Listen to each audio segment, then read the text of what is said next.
Hi, welcome back, Intro to Visual Arts students. Today we're going to pick up on our perspective lesson, and we're going to expand on drawing buildings, but also drawing roads, sidewalk, windows, doors, brick, all of that good stuff, how you actually draw a cityscape. This assignment is just going to be practice, so it's okay if it's not perfect, but your real assignment is going to be to draw a full cityscape. So you want to make sure you understand how to do these things. So, you may practice more than once, and that's okay. That's kind of how we have to learn perspective. It can be kind of difficult. So first thing I'm going to do is draw my horizon line. Now I have a ruler, but you may not at home. Remember that you can just use, you could use another piece of paper as a straight edge. You could use a magazine, a book, whatever you have. But I do have a ruler, so I'm going to use it.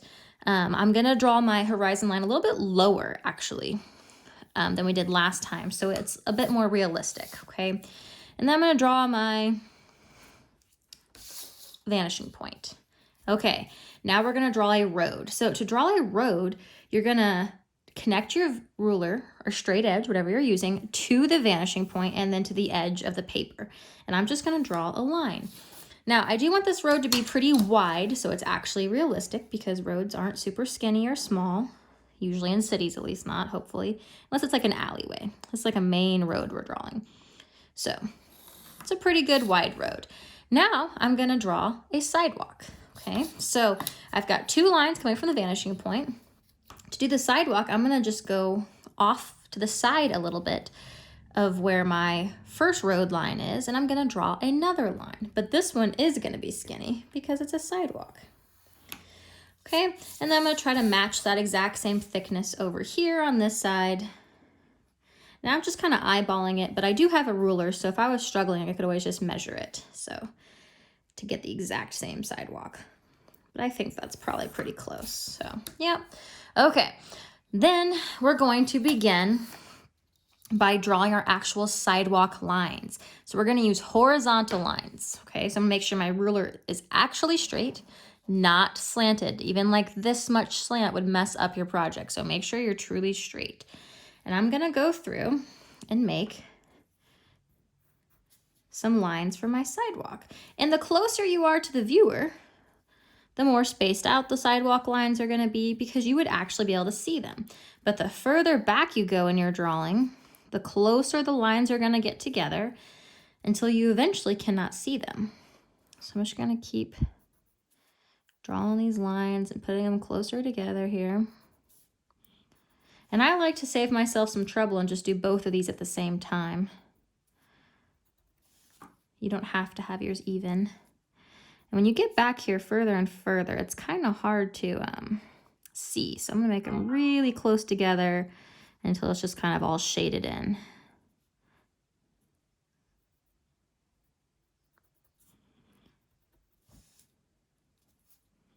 Okay, so you get the idea. I don't want to waste all your time just drawing this sidewalk.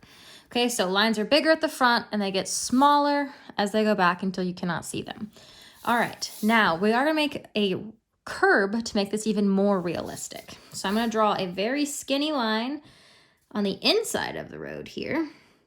You probably can't even see what I'm doing with my ruler right now. Let's see if that helps. Okay, so I've got a very, very thin line there. And so right here, I'm going to use vertical lines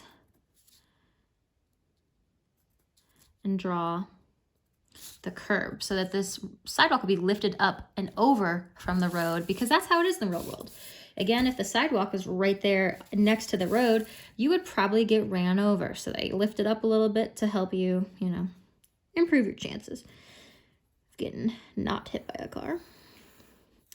Okay, so now I'm going to draw my other little curb and do that. Okay, so far we have drawn our road and our sidewalk and a sidewalk with lines and a curb. Okay, one other thing you can do while you're right here at this stage is to make, I'm going to say this is a no passing road. So I'm going to draw a line. Okay, try to get it right there in the middle. I'm going to draw another line. And so this would not be a road that you could pass on. Okay, double yellow there. I think I might have missed just a little bit. Okay, so there's my point back there. So there's like a double yellow line, but you could make it dashed, whatever you want. So that's the idea there. Make it a little bit thicker so you can actually tell it's a double yellow.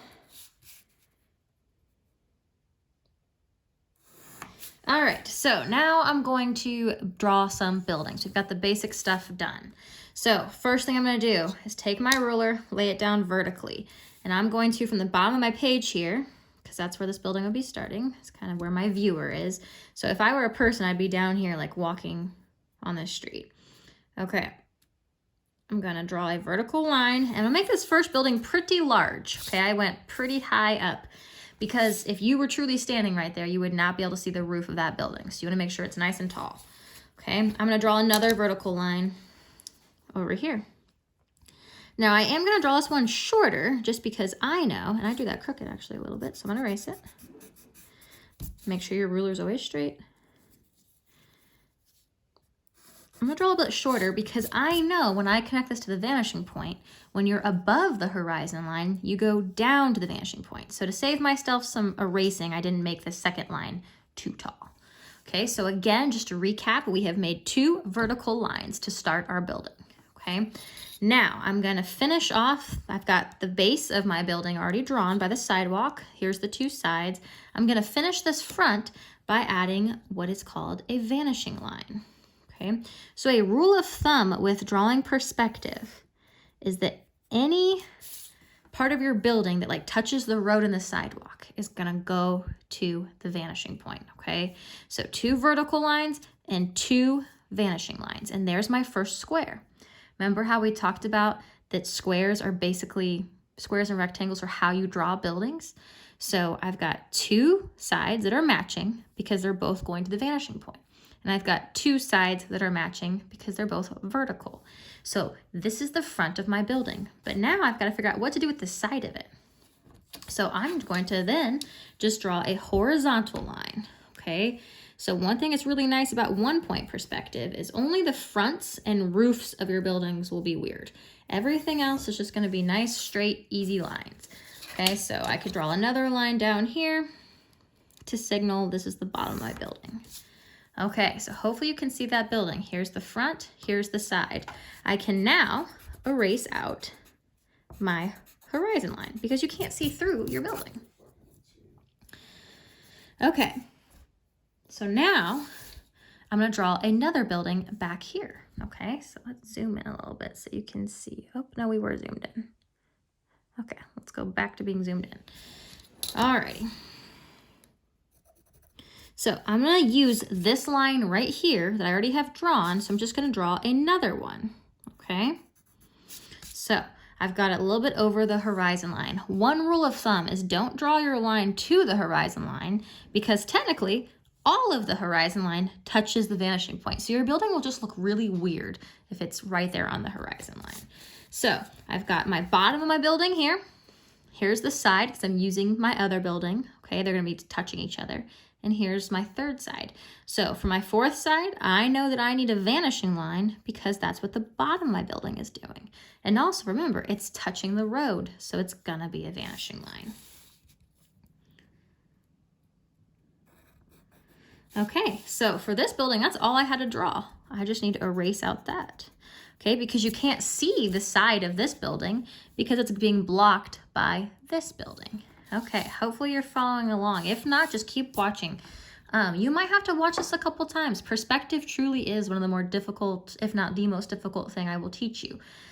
So the more you practice it, the more buildings you draw, the more you start to remember the pattern and how things work. Okay, so now I'm over here. And I'm gonna tuck this in a little bit so you can see what I'm doing here. Again, I'm gonna start out with a vertical line. Okay, so I went above the horizon line again because remember, these first buildings you want to make pretty big so it's actually realistic. So I've got 2 vertical lines. I've got the base of my building already drawn. What type of line do I need right here to finish this building? Okay, so let me just show you what would happen if you draw this wrong so you kind of know. So a lot of people accidentally will draw a horizontal line, okay? So can you see how that looks weird? Okay, these buildings are going to the point. This one is not. Okay, so this line is wrong. It needs to be a vanishing line. So I'm gonna fix that, okay? And these first couple drawings you make too, you're gonna have a lot of eraser marks just because you're learning how to do it, okay? All right, so there's my new front of the building that is correct. Now to finish it, pardon me, you just need a side of the building. And the side does not have to be anything fancy at all. It just needs to be normal. So I'm gonna draw a horizontal line, and then I've got a horizontal line down here. Now, last time I drew this one all the way to the edge, making it really big. This time I'll make it not as big so you can kind of see what that looks like. The reason why is because you got this like awkward space back here that you don't know what to do with now. So that's why I typically always go all the way to there. Okay, I'm gonna erase out my horizon line because you can't see through the building if this were a real building. Okay, make sure everything's touching. Sometimes your lines, you get these little overhangs. So make sure everything's nice and, okay. So there's that building. Now I'm gonna show you one more building. This would be a building that is shorter than the horizon line below, okay? And then that happens, you have to draw the roof. So let me teach you how to draw the roof in 1 point perspective. So I'm starting out by making this building small. I'm gonna go ahead and use, actually I'll just show you what happens when you don't use the building next to you. So I've started with 2 vertical lines because I'm not gonna have these touch, okay? There's gonna be an alley right there. So my front of my building, it's gonna connect to the vanishing point, okay? It's going up to the vanishing point instead of going down to the vanishing point like these buildings were. Okay, so now I need to finish this building so I can see the roof. So just like you were drawing the side of a building, your roof is gonna have some horizontal lines, okay? And I'm only gonna draw it to here because my other building is blocking it, okay? Now I also need to draw it down here because this is where my building starts. So I'm gonna have 2 horizontal lines. And this little space right here would be your alley. So I could shade that like, oh, here's my little alley between the buildings. You could walk in between there. All right. Now I need one more side. So I've got this side done, this side's done, but this is the roof. So if you didn't know what to do, you could take a look at this line. Well, I have to match this line because it's a square, a rectangle. So I'm gonna draw a horizontal line, okay? So that is the edge of my roof, okay? Hopefully you can see that okay. And I could add a couple more buildings back in here to fill the space. But I think you're getting the idea of the buildings, okay? And if not, we can do this again. You just gotta let me know. So now I'm gonna draw doors, windows, okay, all of that. But I'm gonna make this a separate video so that you don't have to scroll through all 13 minutes of this to find that part. Okay, see you in a second.